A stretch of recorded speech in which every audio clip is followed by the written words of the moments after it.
Slayton or Jacoby I wanted that. I was just going to ask for that. Here it is. What is it? Here what it do we is. have? Here's the move, everybody. What? Ian Rappaport.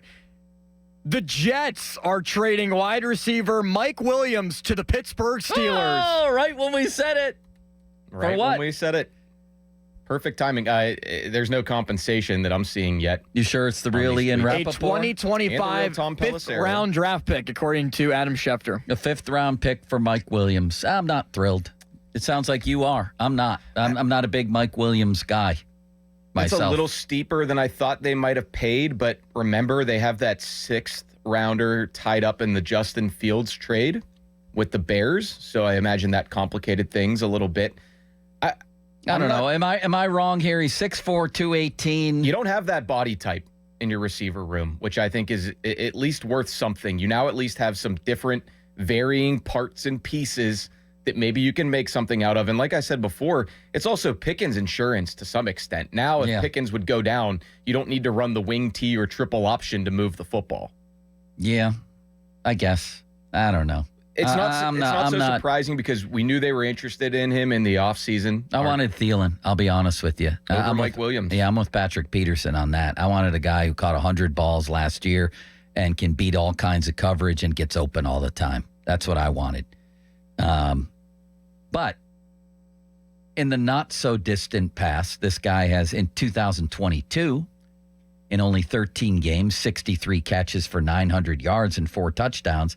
It's okay. It's all right.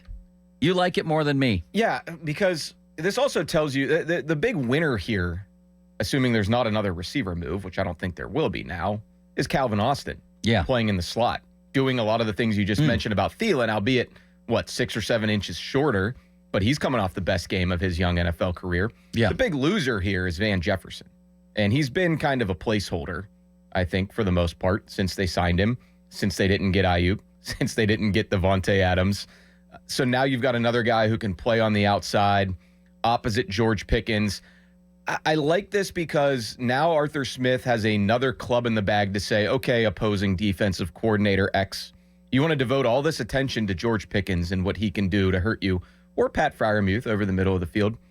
We still think at this age and with terrible medical history that Mike Williams has, that he can at least win a one-on-one matchup with your lesser corner. Yeah. That he can at least go down there and catch a 50-yard go ball from Russell Wilson that touches the moon and then drops back down under the shining lights of Mount Washington from upon high.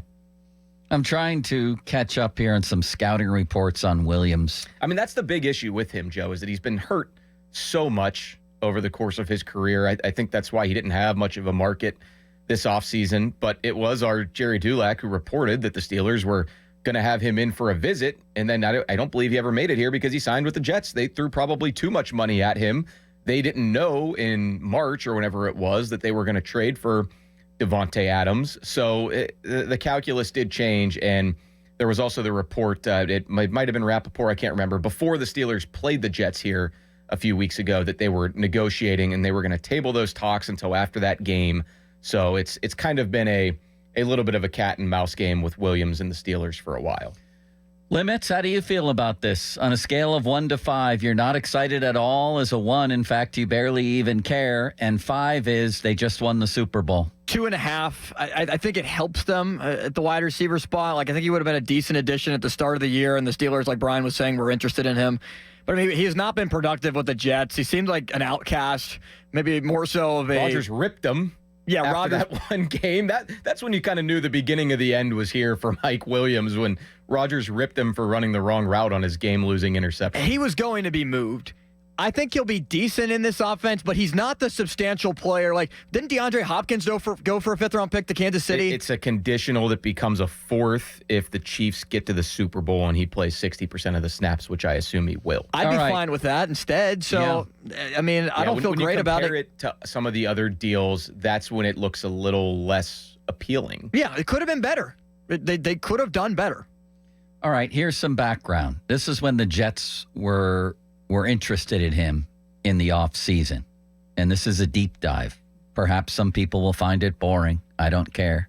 No, I think his route tree is more like a tiny hedge in front of your house. But It says he doesn't just run go routes, doesn't have a complex route tree, Brian.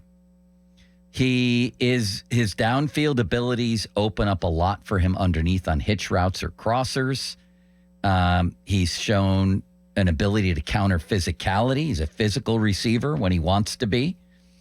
His catch rates, going into this year, he has gone 15 games and 115 targets without a drop. You like that? Do you like to hear that, Brian? That's good. Contested catches, better than a 50-50 success rate, and has made 90 such catches in his career. That's what he does. I mean, when you have that kind of size, that's what you should be doing.